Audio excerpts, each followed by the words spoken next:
नमस्कार.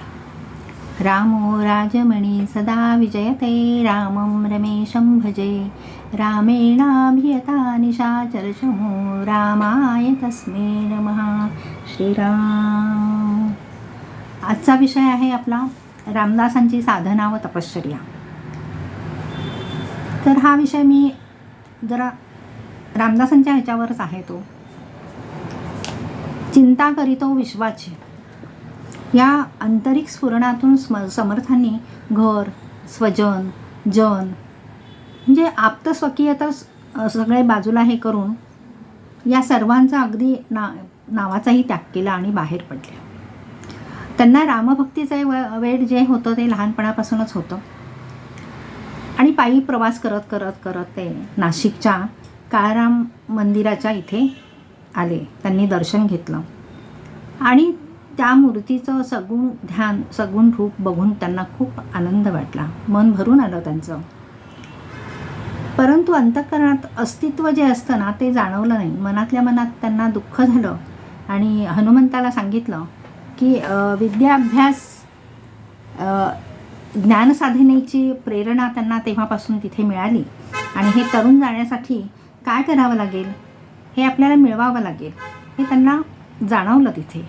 तर मग त्यासाठी आपल्याला काय करावं लागेल, तर रामदासांना असं वाटलं की यासाठी मला कठोर साधना, तपश्चर्या ही करावीच लागणार आहे आणि या साधनेने, या तपाने मला ह्या सर्व गोष्टी साध्य होतील. मग काय करावं लागेल, ती साधना तपश्चर्या करताना अभ्याससुद्धा आला त्याच्याबरोबर.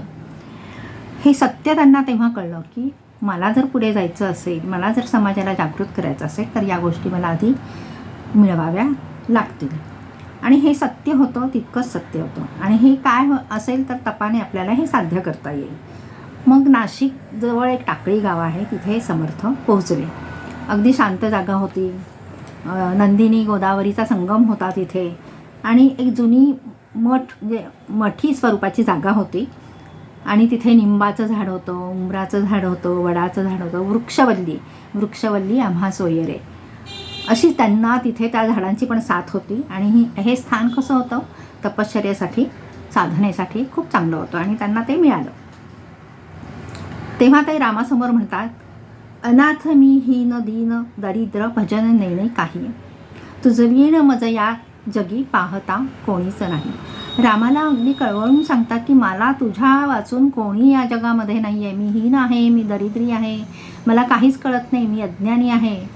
आता तूच मला काय ते सहकार्य कर. असे स्वतःचे आत्मपरीक्षण त्यांनी रामासमोर ठेवले आणि त्यांच्याशिवाय कोणी नाही आहे हे रामाचं स्मरण केलं, हनुमंताचं स्मरण केलं त्यांनी. मग समर्थांनी 1542 रोजी रथसप्तमीच्या दिवशी त्यांनी एक संकल्प केला आणि म्हणजे त्या दिवशी त्यांनी साधना करायचं ठरवलं, पुरश्चरण करायचं ठरवलं. आणि त्यांना असं वाटलं की आता आपण हा संकल्प करून सुरू करूयात आपली साधना. पहाटे त्यांचा नित्यनियम सुरू झाला. पहाटे 4 वाजता उठायचे. सर्व उठून स्नान, मानसपूजा वगैरे करून ते 1200 सूर्यनमस्कार घालायचे. आणि मग त्यामुळे काय झालं की त्यांचं शरीर हे स्वस्थ आणि बळकट झालं, मन एकाग्र झालं, प्रभावी झालं आणि शरीराचं त्यांचं सामर्थ्य वाढलं. मग त्यांनी ती सुरुवातच केली तपश्चर्येला. सूर्योदयाच्या वेळी ते सूर्याकडे तोंड करून उभे राहायचे. नंदिनी गोदावरी संगमात उभे राहायचे आणि गायत्री मंत्राचे पुरश्चरण करत असे. गायत्री हा वैदिक मंत्राचा आणि यज्ञाशी जवळचा संबंध असल्याने हा पवित्र मंत्र विश्वाच्या शुभ व दैवी शक्तीचे प्रतीक आहे. असं हे त्यांनी गायत्री मंत्राचं पुरश्चरण केलं. आणि या अनुष्ठानाने काय झालं तर त्यांचं मन, अतींद्रिय शक्तीचा त्यांना तो अनुभव येत होता आणि ते घेत होते अनुभव.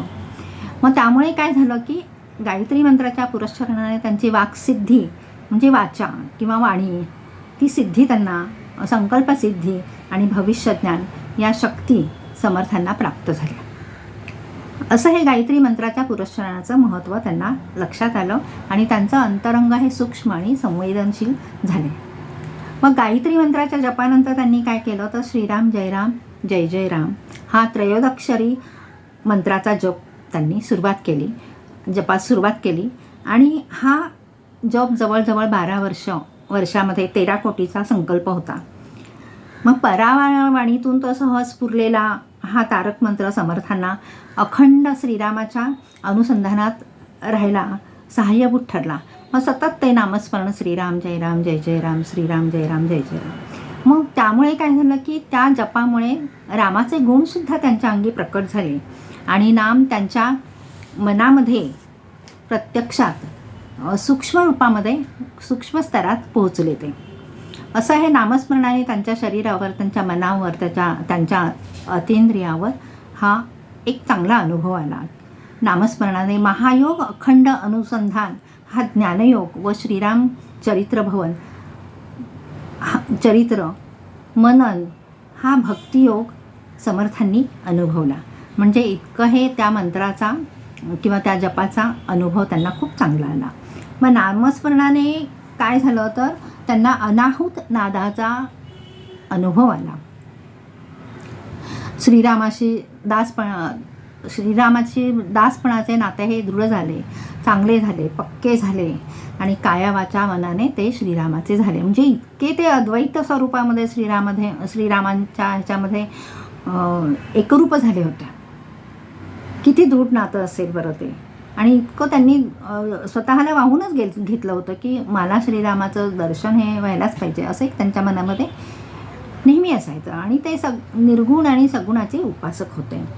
मग टाकळीला त्यांनी काय केलं तर पहिल्यांदा त्यांनी गोमयाचा म्हणजे शेणाचा मारुती, गोमयाचा मारुतीची मूर्ती स्थापित केली. आणि ते काय झालं की दोघांनी शक्ती, युक्ती, बुद्धी ही रामरायाकडून घेतली होती. ते समर्थांनी सुद्धा शक्ती, युक्ती, बुद्धी ही रामरायाकडून घेतली होती.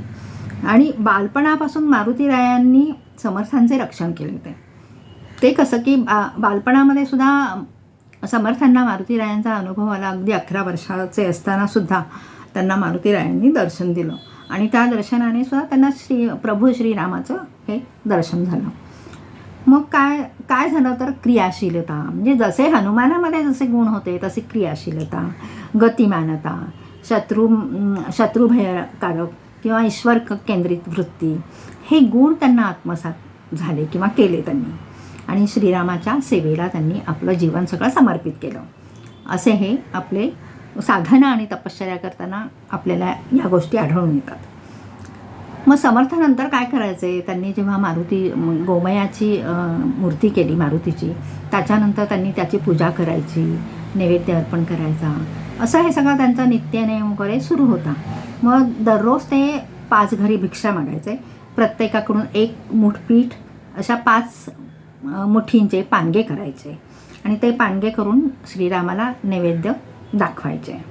भिक्षेत शिजवलेले अन्न मिळाले तर ते काय करायचे, झोळीमध्ये घ्यायचे, पाण्यात बुडवायचे आणि ते नंतर मग अन्नभक्षण करायचे. म्हणजे त्याचं पानगे वगैरे तयार करून अन्नभक्षण करायचे.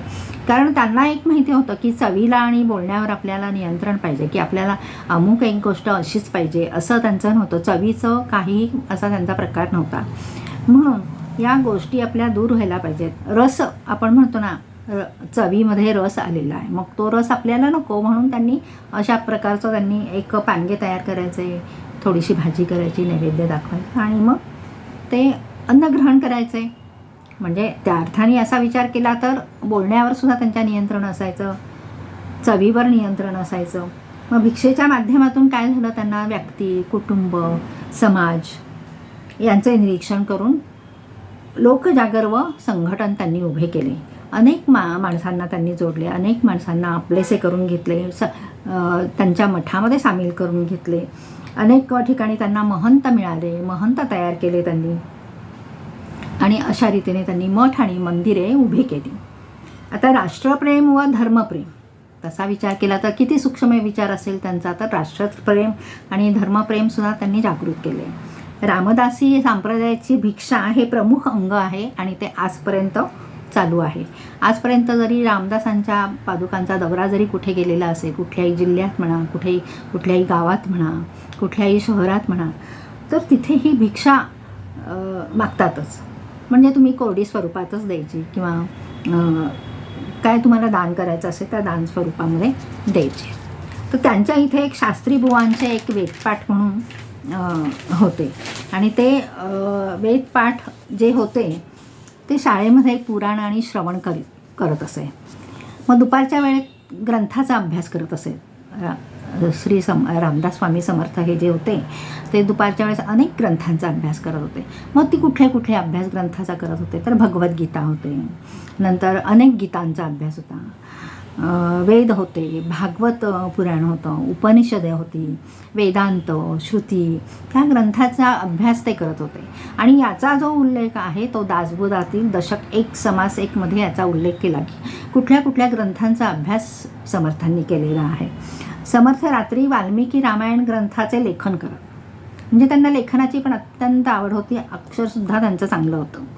शके 1544च्या माघ महिन्यापासून ते 1546च्या वैशाखापर्यंत रामायणाची 5 कांडे त्यांनी लिहून काढली.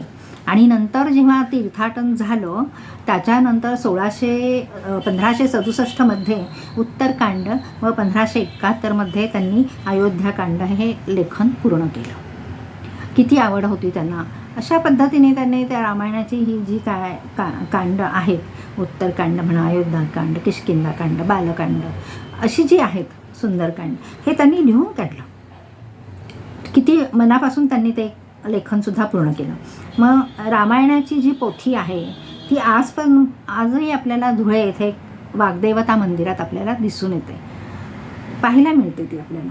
आणि त्यातील अक्षर हे वळणदार होतं आणि हे अक्षर बघूनसुद्धा आपण थक्क होतो. दिसा माझी काहीतरी लिहावे, प्रसंगी अखंडित वाचित जावे. हे त्यांना मर्म त्यातून कळलं होतं की दिवसातून काहीतरी थोडं वाचायचं, ग्रंथांचा अभ्यास करायचा, त्यातून काहीतरी लिहून काढायचं. म्हणून दिसा माझी काहीतरी लिहावे, प्रसंगी अखंडित वाचित जावे, हे त्यांना मर्म कळलं. मग समर्थांच्या साधनेची फलश्रुती काय आहे? समर्थांच्या साधनेची फलश्रुती अशी आहे, हृदयस्थ नारायण मला प्रेरणा देतो. म्हणजे समर्थांना आतमध्ये हृदयामध्ये जो नारायण आहे, आत्मनारायण, तो जो कोणी नारायण आहे तो सांभाळतो, तो चांगल्या गोष्टी करायला प्रेरणा देतो, रस्ता दाखवतो, मार्गदर्शन करतो. हा अनुभव समर्थांना आला कारण त्यांची दृढ श्रद्धा होती रामावर. आणि तेव्हा समर्थ रामदास म्हणायचे की आतमध्ये आपल्याकडे आत्माराम आहे, तो नारायण आहे आणि तोच आपल्याला मार्ग सांगतो, तोच आपल्याला शिकवतो, तोच आपल्याला कसं बोलायचं सांगतो, तोच आपल्याला सांगतो की विचार कसा करायचा, कोणाशी कसं बोलायचं वगैरे. असं या पद्धतीने त्यांचं ते सूक्ष्म निरीक्षण होतं आणि त्याप्रमाणे त्यांना त्यांच्या जीवनामध्ये खूप चांगले असे अनुभव आले होते. हृदयस्थ ईश्वर माझ्या बुद्धीचा प्रेरक आणि मनाचा चालक व देहाची जीवन ज्योत आहे, असं ते म्हणायचे. किती चांगलं बरं, हा किती चांगला विचार आहे बरं. म्हणजे देहाची जीवन ज्योतसुद्धा त्यांनी उपमा दिली आहे त्याला. हा निश्चय पक्का झाला आणि ईश्वराचे अस्तित्व जाणवत असल्यामुळे निस्वार्थ प्रेम, निर्भयता, साधुत्व, अखंड आनंद यांनी त्यांचं जीवन काठोकाठ भरलं. असा हा त्यांचा दिव्य अनुभव. आपण विचार केला तरी आपल्याला कसा त्यांनी अभ्यास केला असेल, कसं हे सगळं मिळवलं असेल, तर याच्या पाठीमागे त्यांची साधना आणि तपश्चर्या. ही साधना आणि तपश्चर्या असल्यामुळे त्यांना या गोष्टीचा अनुभव आला. रात्रंदिवस आपल्या हृदय मंदिरात त्यांनी श्रीरामाचं रूप इकडे तिकडे होऊ दिलं नाही आणि ते पक्का केलं की हा माझ्याजवळ राम माझ्याजवळ आहे, हा विश्वास निर्माण झाला त्यांना.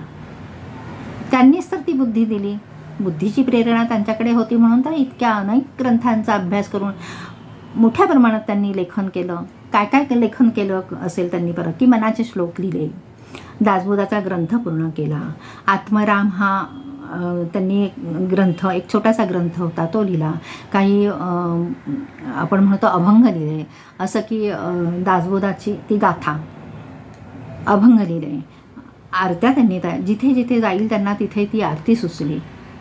इतकं छान मोठं लेखन केलं आणि समाजाला जागृत करण्याचं या माध्यमातून त्यांनी कार्य केलं. आणि अविरत आपण आज त्यांचं दासबोधाचं वाचन करतो. त्यांचं जे काही आहे वाङ्मय, लेखनाचं साहित्य वाङ्मय जे आहे ते वाचनाचा आपण प्रयत्न करतो. खूप छान पद्धतीने त्यांनी असं हे केलं होतं.